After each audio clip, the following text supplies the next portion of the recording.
नमस्कार, आप देख रहे हैं न्यूज यूएनआई। मैं प्रीति सिंह।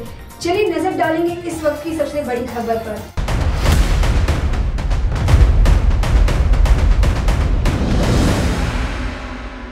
दिवंगत शहीद पत्रकार शांतनु भौमिक की 7वीं पुण्यतिथि के अवसर पर पत्रकार समुदाय ने रविंद्र भवन के सामने श्रद्धांजलि अर्पित की। आपको बता दें कि त्रिपुरा में एक लोकल टीवी चैनल में काम करने वाले पत्रकार की हत्या कर दी गई थी।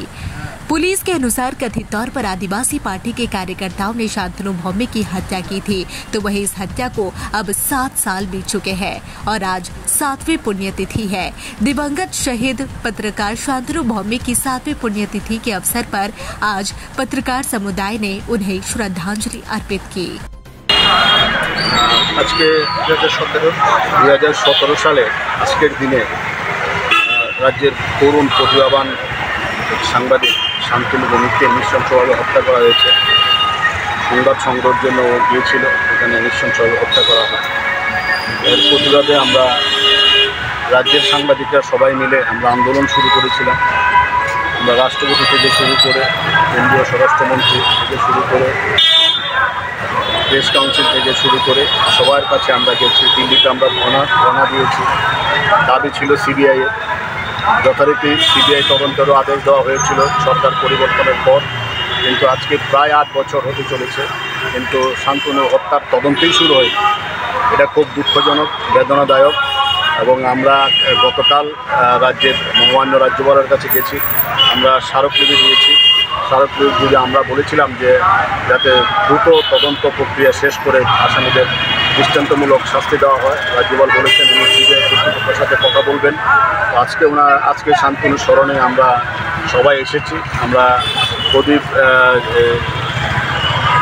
ধরে আমরা প্রদীপ জ্বালিয়ে আমরা জাস্ট শান্তনুকে আমরা স্মরণ করছি। আমরা দুঃখিত যে আমরা এখনও বিচার পাইয়ে দিতে পারিনি, তবে আমার বিশ্বাস যে সাংবাদিকরা যেভাবে ঐক্যবদ্ধ আছে এবং যেভাবে লড়াই করছে, আমাদের বিশ্বাস যে শান্তনুর বিচার আমরা পাইয়ে দিতে পারবো। এবং আমরা কেন্দ্রীয় স্বরাষ্ট্রমন্ত্রীর কাছে আজকে আমরা একটা মেল পাঠিয়েছি অ্যাপয়েন্টমেন্ট চেয়ে। যদি আমরা অ্যাপয়েন্টমেন্ট পাই তাহলে আমরা আবার দিল্লি যাব। দিল্লিতে গিয়ে আবার আমরা কথা বলবো। আমরা দেখতে চাই যে এটার শেষটা কোথায়, দেখতে চাই কেন বিচার পাবে না, কেন প্রকাশ্যে শান্তনুকে হত্যা করার পরেও বিচার হয়নি, এর পেছনে কারা আছে, এরা কি এতই শক্তিশালী যে ওদের বিচার করা যাবে না।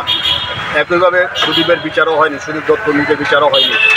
আমরা এই লড়াই ময়দান থেকে আমরা সরে আসবো না, এই লড়াই আমরা চালিয়ে যাব যতদিন পর্যন্ত না সুদীপ শান্তনু হত্যার বিচার प्रक्रिया शेष है।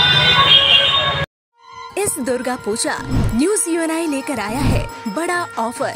अब आप चला सकते हैं अपना ऐड, वो भी बिल्कुल free. Jio TV, play on, E Baba, YouTube, Facebook, अब आप चला सकते हैं ऐड 1 महीने के साथ 1 महीना, वो भी बिल्कुल फ्री। तो अब देर किस बात की, ऐड के लिए सीधे संपर्क करें हमारे मेल, फेसबुक, यूट्यूब कमेंट पर या फिर सीधे हमारे वेबसाइट पर और पाए ये बड़ा ऑफर।